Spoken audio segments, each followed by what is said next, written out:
ലെജൻസിന്റെ കുറെ ഡിസ്കഷൻസ് എല്ലാ മാച്ചിന് മുമ്പ് ഉണ്ടാവാറുണ്ട്. അപ്പോൾ കുറച്ച് ദിവസങ്ങൾക്ക് മുമ്പ് റൂണിനോട് ചോദിക്കുന്നുണ്ട് 2008 യുണൈറ്റഡിന്റെ നിരയും ഇപ്പോഴത്തെ ആർസനലും തമ്മിൽ കളിച്ചു കഴിഞ്ഞാൽ ആര് ജയിക്കും എന്നുള്ളത്. അന്ന് റൂണി പറഞ്ഞ ഒരു സാധനം എന്ന് പറഞ്ഞാൽ ഞങ്ങൾ അവരെ തകർത്തടിക്കുന്ന, അതായത് ഒരു ചാൻസ് പോലും ആർസനലിൽ കൊടുക്കുന്നില്ല എന്നുള്ള നിലയ്ക്കായിരുന്നു റൂണി സംസാരിച്ച്. ഇപ്പോൾ സോഷ്യൽ മീഡിയ ആ സാധനം തന്നെ ഏറ്റെടുത്തിട്ട് പറയുന്നത് 2026 യുണൈറ്റഡ് പോലും ആർസനലിൽ തോൽപ്പിക്കുന്നുള്ള ഈ ഒരു മെന്റാലിറ്റി കീപ്പ് ഓൺ ചെയ്ത് കഴിഞ്ഞ് കഴിഞ്ഞാൽ പ്രീമിയർ ലീഗിൽ ഇനിയും 15 മത്സരങ്ങളുണ്ട്. നമുക്കറിയാം പോയിന്റ് ടേബിളിൽ കാര്യമായ വലിയ വ്യത്യാസങ്ങൾ ഇല്ല ടേബിൾ ടോപ്പറിനായിട്ടൊന്നുമില്ല. എവിടെയായിരിക്കും യുണൈറ്റഡ് ഫിനിഷ് ചെയ്യാൻ സാധ്യത? വളരെ റിയലിസ്റ്റിക്കലി ചിന്തിക്കുകയാണെങ്കിൽ ഒരു കംഫർട്ടബിളായിട്ട് 4th പൊസിഷൻ ഫിനിഷ് ചെയ്യുക എന്നുള്ളതായിരിക്കും യുണൈറ്റഡിന് കാരിക്കിന് കൊടുത്ത ടാർഗറ്റ്. കാരണം ചാമ്പ്യൻസ് ലീഗ്, ഒരു കൊല്ലം ചാമ്പ്യൻസ് ലീഗ് ഇല്ലാതാവുക എന്ന് വെച്ചാൽ യുണൈറ്റഡിനെ പോലത്തെ ഒരു ക്ലബിനെ സംബന്ധിച്ചിടത്തോളം ഭയങ്കര ക്ഷീണമാണ്. അത് ഫാൻസിനായാലും പിന്നെ ഫിനാൻഷ്യൽ ആസ്പെക്ട്സ് നോക്കിയാലും. അപ്പം ഈ ചാമ്പ്യൻസ് ലീഗിലേക്ക് തിരിച്ചു കൊണ്ടുവരിക എന്നുള്ളതായിരിക്കും എന്തായാലും മൈക്കിൾ കാരിക്കിന് കൊടുത്ത ഒരു ടാർഗറ്റ്. അപ്പം ഇപ്പം നമ്മളിപ്പോൾ നോക്കുകയാണെങ്കിൽ ഇതിന് കോമ്പീറ്റ് ചെയ്യുന്ന പൊസിഷൻ ഇപ്പോൾ 4th, ഇപ്പം ഇക്കൊല്ലവും 5th പൊസിഷൻ ചാമ്പ്യൻസ് ലീഗ് ഉണ്ടാവുമെന്നാണ് വിചാരിക്കുന്നത്. ഇപ്പം ലിവർപൂൾ, ചെൽസി, മാഞ്ചസ്റ്റർ യുണൈറ്റഡ് ഈ 3-ലെ 2 ടീം അങ്ങനെയാണെങ്കിൽ കയറും. പിന്നെ ഈ ആസ്റ്റൺ വില്ല അറിയാലോ, ഇപ്പം 2ാം സ്ഥാനത്ത് 3ാം സ്ഥാനത്ത് സെയിം പോയിൻ്റാണ് സിറ്റി ആയിട്ട്. അപ്പോൾ ആസ്റ്റൺ വില്ല ഈ ഒരു ഫോം ത്രൂ ഔട്ട് കണ്ടിന്യൂ ചെയ്യുമെന്നുള്ളത് നല്ല കളിയാണ് കളിക്കുന്നത്. ആസ്റ്റൺ വില്ല അങ്ങനെ ഫ്ലൂക്കായി ജയിച്ചു പോകുന്നതല്ല, വളരെ ആധികാരികമായി ജയിച്ചു തന്നെയാണ്. ഒരു ആർസനലിനോട് മാത്രം ഒരു തകർന്നു പോയിട്ടുണ്ടായിരുന്നുള്ളൂ. അപ്പോൾ ഈ ആസ്റ്റൺ വില്ല ആ പൊസിഷൻ കീപ്പ് ചെയ്യുമെന്നുള്ളത് നമ്മൾ കണ്ടറിയണം. 1ഉം 2ഉം എന്തൊക്കെ പറഞ്ഞാലും ആർസനലും മാഞ്ചസ്റ്റർ സിറ്റിയും തന്നെ ആവാനാണ് വിചാരിക്കുന്നത്. ഇപ്പം ആർസനലിനെ സംബന്ധിച്ചിടത്തോളം കഴിഞ്ഞ 3 കളിയിൽ മാത്രം നോക്കിയ 9 പോയിന്റിൽ ആകെ 2 പോയിന്റാണ്, 2 ഡ്രോയും 1 തോൽവിയും. 7 പോയിന്റ് ഓൾറെഡി ഡ്രോപ്പ് ചെയ്ത് കഴിഞ്ഞു. അപ്പോൾ സിറ്റിൻ്റെ കാര്യം നമുക്കറിയാം, സിറ്റി ഏത് നിമിഷവും ടോപ്പ് ഗിയറിലേക്ക് ഇടാൻ റെഡിയായി നിൽക്കുന്ന ഒരു ടീമാണ്. അപ്പോൾ ആർസനൽ ശരിക്കും ശ്രദ്ധിക്കേണ്ട ഒരു പൊസിഷൻ എത്തിയിട്ടുണ്ട്. ഇനിയും ബോട്ടിൽ ചെയ്യുകയാണെങ്കിൽ ഒരു പക്ഷേ സിറ്റി ഒരൊറ്റയടിക്ക് കയറിപ്പോകാനുള്ള സാധ്യത. പക്ഷേ ഈ സീസണിൽ സിറ്റി ആ ഒരു രീതിയിലല്ല കളിക്കുന്നതെങ്കിൽ പോലും നമ്മളെ ഈ പഴയ ചരിത്രമൊക്കെ വെച്ച് സിറ്റി ഏത് നിമിഷവും ടോപ്പ് ഗിയറിലിട്ട് കയറിപ്പോകാനുള്ള സാധ്യത ഉണ്ട്. അങ്ങനെ നോക്കുമ്പോൾ ഒരു 4ാം സ്ഥാനം എന്നുള്ളതായിരിക്കും യുണൈറ്റഡ് ടാർഗറ്റ് ചെയ്യുന്നത്. ഇപ്പോൾ ആർസനലിന്റെ കേസിൽ എല്ലാവരും പറയുന്നതാണ് ഡിസംബർ കഴിഞ്ഞ് ജനുവരിയിലേക്ക് വീഴുമ്പോഴേക്ക് ആർസനലും വീഴാൻ തുടങ്ങും എന്നുള്ളത്. നമ്മളത് എപ്പോഴും ഒരു കഥ പോലെ അല്ലെങ്കിൽ തമാശ ആയിട്ട് കണ്ട് സാധനമായിരുന്നു. പക്ഷേ ഈ ഒരു ജനുവരിയിലേക്ക് വരുമ്പോൾ വീണ്ടും അതിങ്ങനെ റിപ്പീറ്റ് ചെയ്യുന്ന പോലെ തോന്നുന്നു. നമ്മൾ പറഞ്ഞ പോലെ കഴിഞ്ഞ മത്സരങ്ങളിലൊക്കെ പോയിന്റ്സ് ഡ്രോപ്പ് ചെയ്യുന്നു. ഒരു 9 പോയിന്റ് ലീഡിലേക്ക് കയറാൻ അവസരം കിട്ടുമ്പോൾ പോയിന്റ് ഡ്രോപ്പ് ചെയ്യുന്നു. 7 പോയിന്റ് ലീഡിലേക്ക് കയറാൻ അവസരം വീണ്ടും ഡ്രോപ്പ് ചെയ്യുന്നു. അപ്പോൾ ഈ ഒരു ഡ്രോപ്പ് ചെയ്യുന്നത് ആർട്ടേറ്റയ്ക്ക് ഭയങ്കരമായിട്ട് ബാക്ക്ലാഷ് ചെയ്യാനുള്ള സാധ്യതകൾ നമ്മൾ കാണുന്നുണ്ട്. അതിൽ ഏറ്റവും വലിയ കോമ്പറ്റൻസ് വരുന്നത് സിറ്റിയുടെ ഭാഗത്തു നിന്നാണ്. പക്ഷേ സിറ്റിക്കും ആ ഒരു ഇൻകൺസിസ്റ്റൻസി ഉണ്ട്. നന്നായി കളിക്കുന്നു, ഫോമിലേക്ക് തിരിച്ചു വരുന്നു എന്ന് എഴുതുമ്പോഴേക്ക് താഴോട്ടേക്ക് പോകുന്നു, വീണ്ടും തിരിച്ചു വരുന്നു എന്ന് പറയുമ്പോഴേക്ക് വീണ്ടും പോകുന്നു. അപ്പം ആ ഒരു കോമ്പറ്റീഷൻ എത്രത്തോളം പ്രീമിയർ ലീഗിൻ്റെ ഒരു ഫൈനൽ സ്റ്റേജിലേക്ക്, ഒരു ഫോട്ടോ ഫിനിഷിലേക്ക് കൊണ്ടുപോകാനുള്ള സാധ്യതകളുണ്ടോ? നല്ല സാധ്യതയുണ്ട്. കാരണം എനിക്ക് തോന്നുന്നു 36ാമത്തെ കളി, ഗെയിം വീക്ക് 36-ലാണ് ആർസനൽ മാഞ്ചസ്റ്റർ സിറ്റി കളി വരുന്നത്. അത് മിക്കവാറും ടൈറ്റിൽ ഡിസൈഡർ ആവാനുള്ള സാധ്യതയാണ് ഇപ്പോഴത്തെ ഒരു അവസ്ഥയിൽ കാണുന്നത്. അപ്പോൾ ആർസനൽ ഈ കഴിഞ്ഞ 3 കളി നോക്കിയാൽ ഏറ്റവും സ്ട്രഗ്ലിംഗ് ആയിട്ടുള്ള ലിവർപൂളിനോടാണ് ഒരു 0-0 ഡ്രോ ആവുന്നത്. പിന്നെ അതിനുശേഷം നോട്ടിംഗ്ഹാം ഫോറസ്റ്റിനോടും 0-0 ഡ്രോ ആയി.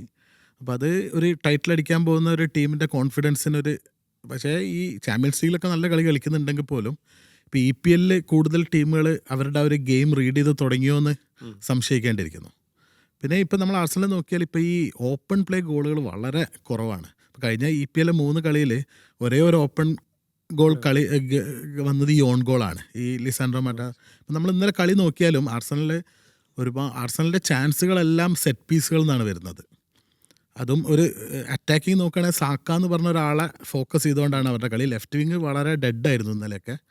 അപ്പോൾ ആർസനലിൻ്റെ കളിയുടെ ഒരു ഫ്ലോൻ്റെ കാര്യത്തിൽ ഫാൻസിന് വരെ ഒരു ചെറിയ സംശയമുണ്ട്. പക്ഷേ വളരെ എഫിഷ്യൻ്റായിട്ട് ഈ സെറ്റ് പീസുകൾ വിൻ ചെയ്യുന്നു, സെറ്റ് പീസുകൾ ഗോൾ അടിക്കുന്നു. അപ്പോൾ ഇന്നലെ ഇത്രയൊക്കെ മാഞ്ചസ്റ്റർ യുണൈറ്റഡ് കഷ്ടപ്പെട്ട് ഡിഫെൻഡ് ചെയ്തിട്ടും ഒരു സെറ്റ് പീസ് ഗോള്, അവരുടെ സെറ്റ് പീസ് ഒരു എന്താ പറയുക, ഒരു 8-10 പ്ലെയേഴ്സ് ഒരുമിച്ച് ഒരു പ്രസ്സിങ് ക്രിയേറ്റ് ചെയ്ത് അവിടെ ബാക്കി പ്ലെയേഴ്സിന് ഒരു ചാൻസ് ഗോളിനെ അവർ ബ്ലോക്ക് ചെയ്യുന്നുണ്ട്. വളരെ സ്മാർട്ടായിട്ട് ഗോളിനെ ബ്ലോക്ക് ചെയ്യുന്നുണ്ട്, ഡിഫൻഡർമാരെ ബ്ലോക്ക് ചെയ്യുന്നുണ്ട്. അത് എത്രത്തോളം, അതിപ്പം എനിക്ക് തോന്നി വാറിലൊക്കെ പോകുമ്പോൾ പോലും ഇത് എന്താണ് എന്നുള്ളത്, ഫൗൾ കൊടുക്കണോ വേണ്ടതെന്ന് കൺഫ്യൂഷൻ ആവുന്ന രീതിയിലാണ് അവരുടെ ബ്ലോക്കിങ്. പക്ഷെ ഇത് വെച്ച് മാത്രം മുമ്പോട്ട് പോകാൻ പറ്റുമോ എന്നുള്ളതാണ് ചോദ്യം. നമ്മളൊരു എന്താ പറയുക, ആർസനലൊക്കെ പണ്ടോട്ടേ കണ്ടു തുടങ്ങിയൊരു ഏറ്റവും ഭംഗിയുള്ളൊരു ഫുട്ബോളുണ്ട്. അതിപ്പോൾ അർട്ടറ്റൻ്റെ കീഴിൽ തീരെ കാണാനില്ല എന്നുള്ളതാണ്. ഡോമിനേഷൻ ഉണ്ട്, തീർച്ചയായും ഡോമിനേഷൻ ഉണ്ട്. അവരുടെ സെൻറ്റർ ബാക്ക് 2 പേരും വേൾഡ് ക്ലാസ് ആണ്.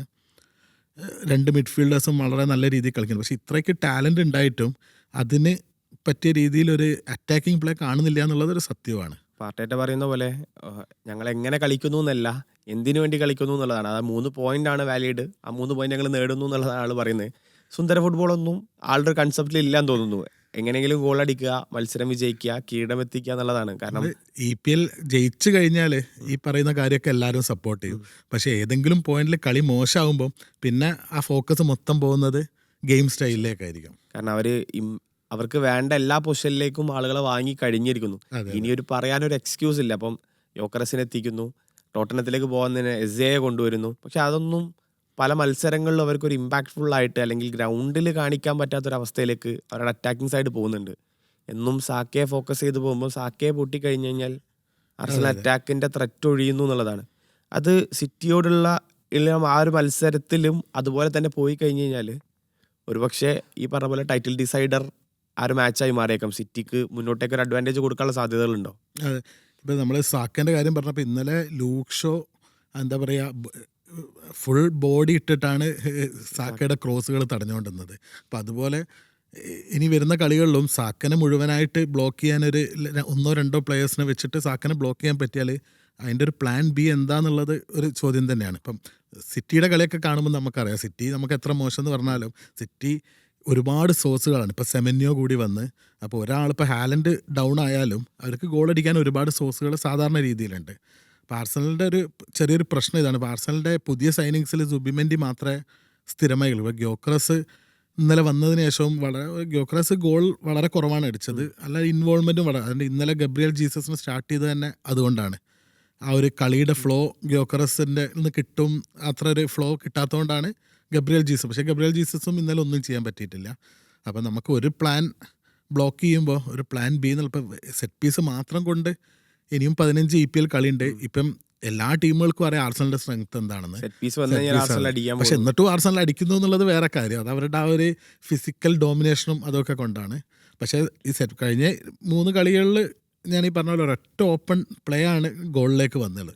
അപ്പോൾ അത് ശരിക്കും കുറച്ചൊരു ആർസണൽ ശ്രദ്ധിക്കേണ്ട കാര്യം തന്നെയാണ്. ഇപ്പോൾ സിറ്റിയുടെ കേസിൽ നമുക്ക് പറയാനുള്ളത്, സിറ്റിക്ക് എപ്പോഴും ഈ ഒരു കഴിഞ്ഞ കുറച്ച് മത്സരങ്ങളിൽ പ്രശ്നമായിട്ട് തോന്നിയ ഒരു സെൻറ്റർ ബാക്കിലെ കോമ്പിനേഷൻ ആയിരുന്നു മാക്സ് അലൈനും കുസ്നവും വെച്ചിട്ടുള്ളത്. അപ്പോൾ അതിലൊരു റീപ്ലേസ്മെൻ്റ് ആയിട്ട് അവർ ഗുവേഹിനെ എത്തിച്ചു. അതൊരു പ്രീമിയർ ലീഗിൽ അല്ലെങ്കിൽ ഈ ഒരു ജനുവരി ട്രാൻസ്ഫർ വിൻഡോയിൽ ഏറ്റവും ബെസ്റ്റ് ഡീലുകളിലൊന്നായിരുന്നു. വളരെ ചുരുങ്ങിയ എമൗണ്ടിൽ ലിവർപൂൾ പോലത്തെ ക്ലബ്ബുകളും റയൽ മാഡ്രിഡ് പോലത്തെ ക്ലബ്ബുകളൊക്കെ ബാക്കിലുള്ള ഒരു പ്ലെയറിനെ അവർ ടീമിലെത്തിക്കുന്നു. അവർ പെപ് ഗാർഡിയോള പറയുന്നു, സിറ്റി വാങ്ങുന്നു. ആ ഒരു സിസ്റ്റം വീണ്ടും നമ്മൾ കണ്ടു. അപ്പം ഗുവേഹി വന്ന ഫസ്റ്റ് മത്സരം ഇന്നലെ വോൾസിനെതിരായിരുന്നു. ആ മത്സരം അവർക്ക് വിജയിക്കാനും പറ്റി. ഗുവേഹിയുടെ റോള് ഭയങ്കര ഇമ്പോർട്ടൻ്റ് ആയിരുന്നു ആ മത്സരത്തിൽ. അപ്പോൾ ഗുവേഹി വരുന്നതോടുകൂടി ഡിഫെൻസീവ്ലി ഉള്ള അവരുടെ സ്ട്രെങ്ത്ത് കൂടുന്ന സിറ്റിക്ക് ഒരുപക്ഷെ മുന്നോട്ടേക്ക് ഇനി കുതിക്കാനുള്ള സാധ്യതകളുണ്ടോ? അതെ, തീർച്ചയായും. കാരണം ഇപ്പോൾ ഡയാസിൻ്റെ ഇഞ്ചറി, സ്റ്റോൺസ് അവൈലബിൾ ആവാതിരിക്കുക, പിന്നെ ഗുവാർഡിയോള, ഈ 3 പേരും ഇങ്ങനെ അതാവുമ്പോഴാണ് സിറ്റിയുടെ ഡിഫൻസ് കുറച്ച് മോശമായത്. പിന്നെ ഈ സത്യം പറഞ്ഞാൽ റിയൽ മാഡ്രിഡും ലിവർപൂളും ഈ സമ്മറിൽ ഫ്രീ ആകുമ്പം ഫ്രീ ആയിട്ട് വാങ്ങാം, കൂടുതൽ വേജ് ഓഫർ ചെയ്ത് വാങ്ങാമെന്നുള്ള രീതിയിൽ നിൽക്കുമ്പോഴാണ് മാഞ്ചസ്റ്റർ സിറ്റി പെട്ടെന്ന് പോയിട്ട് ആളുക. അതുപോലെ തന്നെയായിരുന്നു സെമന്യോയും ഗ്യൂവും. സത്യം പറഞ്ഞാൽ EPL ആ ബിഗ് ക്ലബ്സ് കഴിഞ്ഞാൽ പിന്നെ ഏറ്റവും നല്ല 2 പ്ലെയേഴ്സാണ്. ഈ മിഡ് ടേബിൾ ക്ലബ്ബിലുള്ള ഏറ്റവും നല്ല 2 പ്ലെയേഴ്സ്. ആ 2 പ്ലെയേഴ്സിനെയും ഈ ജനുവരിയിൽ തന്നെ എത്തിക്കാൻ സിറ്റിക്ക് പറ്റിയതാണ്. പെപ്പിന് മാഞ്ചസ്റ്റർ സിറ്റിയുടെ ബോർഡ് കൊടുക്കുന്ന ഒരു സപ്പോർട്ടാണ്. അപ്പോൾ വരുമ്പോൾ തീർച്ചയായും ഡിഫൻസ് നല്ല വ്യത്യാസം വരും. കാരണം വളരെ യങ് ആണെങ്കിൽ 25 വയസ്സ് 24 വയസ്സ് ഉള്ളെങ്കിൽ പോലും വളരെ എക്സ്പീരിയൻസ്ഡ് ആണ്. ഈ ക്യാപ്റ്റനായിരുന്നു. ഈ ഹൈ ഇൻറ്റൻസിറ്റി കളി, പിന്നെ നല്ല പാസറാണ്. ഇപ്പം പെപ്പിന് വേണ്ട എല്ലാ ക്വാളിറ്റീസും ഉള്ളൊരു പ്ലെയർ തന്നെയാണ്. ഈ ലിവർപൂളിൻ്റെ കഴിഞ്ഞ സമ്മറിൽ ഏറ്റവും വലിയ പരാജയമായിരുന്നു അദ്ദേഹത്തെ ടീമിൽ എത്തിക്കാൻ പറ്റാതിരുന്നത്. ഇനിയും നമ്മൾ ഡിസ്കസ് ചെയ്യാത്ത 1-2 ക്ലബ്ബുകൾ എന്നാണ്. ഒന്ന് ലിവർപൂളാണ്, ഒന്ന് ചെൽസിയാണ്. ഇവരൊക്കെ എവിടെ ആയിരിക്കും ഈ ഒരു സീസൺ അവസാനത്തോടെ ഫിനിഷ് ചെയ്യുക? ലിവർപൂള് ആ ഒരു ഡിപ്പിൽ നിന്ന് ഇങ്ങോട്ട് കര കയറുന്നില്ല എന്നുള്ളത് തന്നെയാണ്. അപ്പോൾ ലിവർപൂൾ എനിക്ക് തോന്നുന്നില്ല ഈ സീസൺ സ്ലോട്ട് കംപ്ലീറ്റ് ചെയ്യുമോ എന്നുള്ള കാര്യം തന്നെ. കാരണം സാബി അലോൺസോ അവിടെ അവൈലബിളായി നിൽക്കുകയാണ്. അതൊരു എക്സ്ട്രാ പ്രഷറാണ്. കാരണം എന്തൊക്കെ പറഞ്ഞാലും ലിവർപൂളിൻ്റെ എക്സ് പ്ലെയറാണ്. ലിവർപൂളായിട്ട് ഇപ്പോഴും നല്ല ബന്ധം സൂക്ഷിക്കുന്ന മാനേജറാണ്. ക്ലോപ്പിന് ശേഷം വരാനിരുന്നൊരു മാനേജറാണ്. അപ്പം ഇനി ഈ അദ്ദേഹം അവൈലബിൾ ആയിരിക്കുക എന്നുള്ളത് തന്നെ സ്ലോട്ടിനെ സംബന്ധിച്ചിടത്തോളം വലിയ പ്രഷറാണ്. പിന്നെ ഈ ഇപ്പം നമുക്ക് എല്ലാവർക്കും അറിയുന്ന പോലെ ഒരു കഴിഞ്ഞ കളി 3-2 പോകുമ്പോൾ നമ്മൾ ആൻഫീൽഡിലൊക്കെ വളരെ ഈസി ആയിട്ട് തോക്കുന്നു. പ്ലെയേഴ്സ് ആരും കഴിഞ്ഞ വർഷം ഇദ്ദേഹത്തിൻ്റെ പ്ലേയേഴ്സ് വന്നതിന് ശേഷം ആ ഒരു കളിയുടെ ഫ്ലോ വന്നിട്ടേ ഇല്ല. അപ്പോൾ അതുകൊണ്ട് ലിവർപൂൾ നല്ല പ്രഷറിലാണ്. ചെൽസി പിന്നെ നമ്മൾ എപ്പോഴും പറയുന്ന പോലെ വളരെ അൺപ്രഡിക്റ്റബിൾ ആണ്. ചെൽസി എന്തും സംഭവിക്കാം. കഴിഞ്ഞ കളി 3-0 ക്രിസ്റ്റൽ പാലസിനെ തോൽപ്പിച്ചത്. ഈ മാനേജറും ഇപ്പോൾ ചെൽസിയുടെ മാനേജറെ നോക്കിയാലും ഒരു ലോങ് ടേം മാനേജർ എന്നുള്ള നിലയിൽ തന്നെയാണ് ചെൽസി കൊണ്ടുവന്നിരിക്കുക. അപ്പോൾ അതുകൊണ്ട് ചെൽസി ലിവർപൂൾ യുണൈറ്റഡ് ഇതിൽ 2 ടീമുകൾ 4-5 ഫിനിഷ് ചെയ്യുന്നതാണ്. ആസ്റ്റൺ വില്ല ഇറങ്ങിയിട്ടില്ലെങ്കിൽ, ആസ്റ്റൺ വില്ല ഈ ഫോം തുടർന്ന് 3-ാം സ്ഥാനത്ത് നിൽക്കുകയാണെങ്കിൽ ലിവർപൂൾ, ചെൽസി, യുണൈറ്റഡ് ഈ 3 ടീമുകളിലെ തമ്മിൽ നല്ലൊരു കോമ്പറ്റീഷൻ ആയിരിക്കും 4th 5th പൊസിഷന് വേണ്ടിയിട്ട്. അതെങ്ങനെയാണ് പോകുന്നതെന്നുള്ളത് നമുക്ക് നോക്കി തന്നെ കാണേണ്ടി വരും. പിന്നെ ലാസ്റ്റ്ലി നമ്മൾ സണ്ടർലാൻഡ് ഈ വർഷം പ്രൊമോട്ടറായിട്ട് വരുന്നൊരു ടീം സാധാരണ പ്രീമിയർ ലീഗിൽ എപ്പോഴും ചെറിയ ചെറിയ മത്സരങ്ങളിൽ ഇമ്പാക്റ്റ് ഉണ്ടാകും. ബിഗ് ടീംസിനെ അപ്സെറ്റ് ചെയ്യുന്ന റിസൾട്ട്സ് അവരുടെ ഭാഗത്തുനിന്ന് ഉണ്ടാവാറുണ്ട്. പക്ഷേ ഈ 20 ടീമുകൾക്കിടയിൽ ഹോമിൽ തോൽക്കാത്ത ഏക ടീം എന്നുള്ള റെക്കോർഡ് ഇന്നലെ ആർസണൽ തോറ്റോടുകൂടി ആ റെക്കോർഡ് ഹോൾഡ് ചെയ്യുന്ന ഒരു ടീമാണ് സണ്ടർലാൻഡ്. സണ്ടർലാൻഡിന് ഇനി സോ കോൾഡ് ബിഗ് ടീംസിനെതിരെയൊക്കെ മത്സരങ്ങൾ അവരുടെ ഹോമിലുണ്ട്. ഒരുപക്ഷെ പോയിന്റ് ടേബിളിലെ ഘടന തീരുമാനിക്കാൻ പോകുന്നത് സണ്ടർലാൻഡുമായുള്ള മത്സരങ്ങളായിരിക്കാം. അപ്പോൾ അവരുടെ ഒരു ഹോമിൽ അവർക്കുള്ള ഒരു അഡ്വാൻറ്റേജ് എത്രത്തോളുണ്ട്? സണ്ടർലാൻഡ് ഇതുവരെയുള്ള കളി വെച്ച് അവർ ഹോമിൽ ഇതുവരെ തോറ്റിട്ടില്ല. അവരുടെ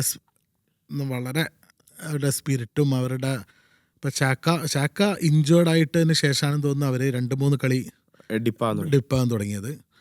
പിന്നെ ഈ സണ്ടർലാൻഡ് മാത്രമല്ല, ഇപ്പം നമ്മൾ നോക്കുകയാണെങ്കിൽ ഒരു 4ാം പൊസിഷൻ തൊട്ട് 12ാം പൊസിഷൻ വരെ ഉള്ളത് ടീമുകൾ തമ്മിൽ 2, 3, 4 പോയിന്റിൻ്റെ വ്യത്യാസമേ ഉള്ളൂ. അപ്പോൾ ഇനിയും ടേബിളുകൾ ഇനിയും കുറേ മറയാനും എല്ലാം ഉണ്ട്. പക്ഷേ സണ്ടർലാൻഡ് ഈ പറഞ്ഞ പോലെ ഇനിയും സണ്ടർലാൻഡിനൊക്കെ പോലത്തെ ഒരു ടീമിനൊക്കെ സംബന്ധിച്ചിടത്തോളം എല്ലാ ആഴ്ചയും ഒരേ ഫോമിൽ നിൽക്കുക എന്ന് വെച്ചാൽ വളരെ ബുദ്ധിമുട്ടുള്ള കാര്യമാണ്. കാരണം അവർക്ക് ബെഞ്ചിൽ ഓപ്ഷൻസ് കുറവാണ്. എന്തായാലും ഒരു ടോപ്പ് 4 റേസിലേക്കൊന്നും സണ്ടർലാൻഡ് വരാനുള്ള യാതൊരു സാധ്യത. പക്ഷേ സണ്ടർലാൻഡിനൊക്കെ ഇനിയും എന്താ പറയുക വലിയ ടീമുകളുടെ ചാൻസസ് സ്പോയിൽ ചെയ്യുന്ന രീതിയിലേക്ക് വരാം.